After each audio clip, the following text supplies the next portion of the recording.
कोई वैज्ञानिक उतार दीजिए, अगर 10,000 रुपया में खर्चा चला दे तो मैं जिंदगी भर उसकी गुलामी करने के लिए तत्पर हूं।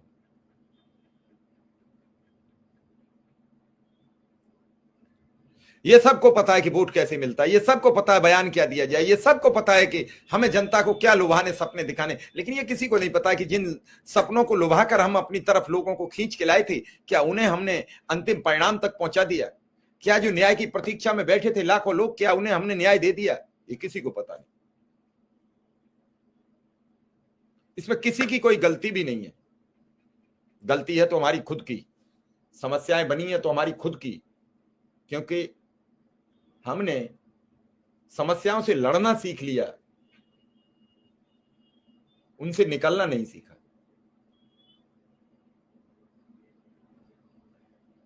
और जब तक निकलना नहीं सीखेंगे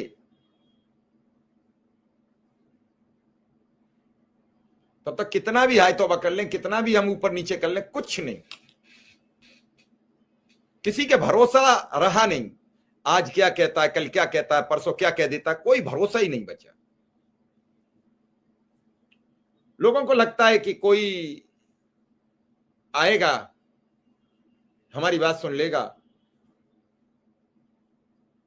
हमको लेकर न्याय की तरफ दौड़ेगा, न्याय दिला देगा। लेकिन अब तक के तारतम्य में यह समझ में आया कि जिस चेयर को न्याय देना है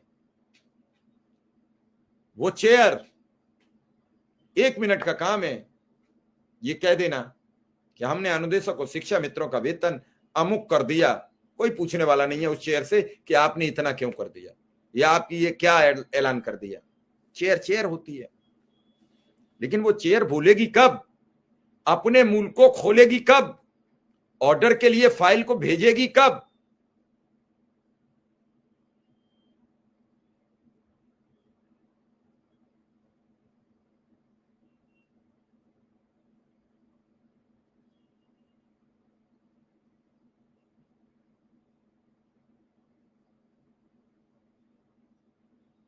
आखिर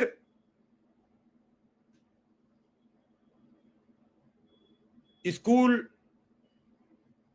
हम लोग बड़े खुश हो रहे थे जब मदरसे बंद हो रहे थे, हमने बड़ी तालियां बजाई।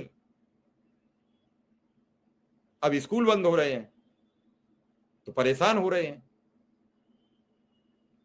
ये परिचालक जब बस चलती है तो पहले वो उस स्टैंड की आवाज लगाता है जहां बस थ्रो जाती है और प्रतीक्षा करता है बस के अंतिम समय तक कि हमें सीधी सीधी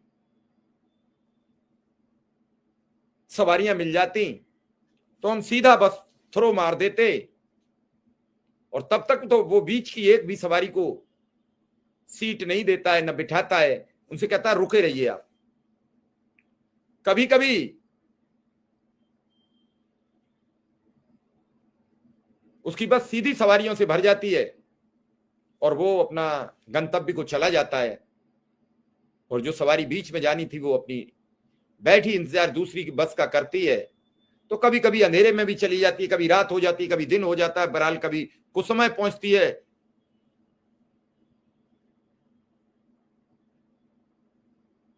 तो ये समझ में नहीं आती है कि आखिर वो सवारी क्या करे। यही सवारी बन गई है शिक्षा मित्र अनुदेशक कि बस गंतव्य पे तो जा रही है लेकिन उसे सीट नहीं मिल रही है, उसे चढ़ने नहीं दिया जा रहा है, उसे रोज समझा दिया जाता है कि तुम अगली बस में बैठ जाना, बस तुम्हारे लिए बस आ रही है, ये बस तो थ्रो जा रही है। तो एक दिन तय कर दीजिए कि फला दिन तुम्हारी बस आएगी, उसी दिन वो निकल के घर से जाए, अपना बैठे गंतव्य पे चला जाए। रोज इस आशा में उसे बस स्टैंड क्यों जाना पड़ रहा है कि तुम्हारी बस आज भी जा सकती है, तुम्हारी बस कल भी जा सकती है। ये बस जाने और आने का सिलसिला खत्म कर दीजिए। जो भी अगर बात है वो बहुत अब उस मोड़ पर जा चुकी है कि जहां सब जैसे दीपक बुझा हुआ होता है वैसे ही सब अनुदेशक और शिक्षा मित्र अपनी किस्मत के तारे को बुझा हुआ मानते हैं। वो इसी प्रतीक्षा में रहते हैं कि कल कोई शायद ऐसा दिन आ जाए, कोई ऐसा साथी या कोई ऐसा सरकार जाग जाए जो कुछ आदेश कर दे। फर्रुखाबाद के शिक्षा मित्र हैं, बेचारे रोज कमेंट लिखते हैं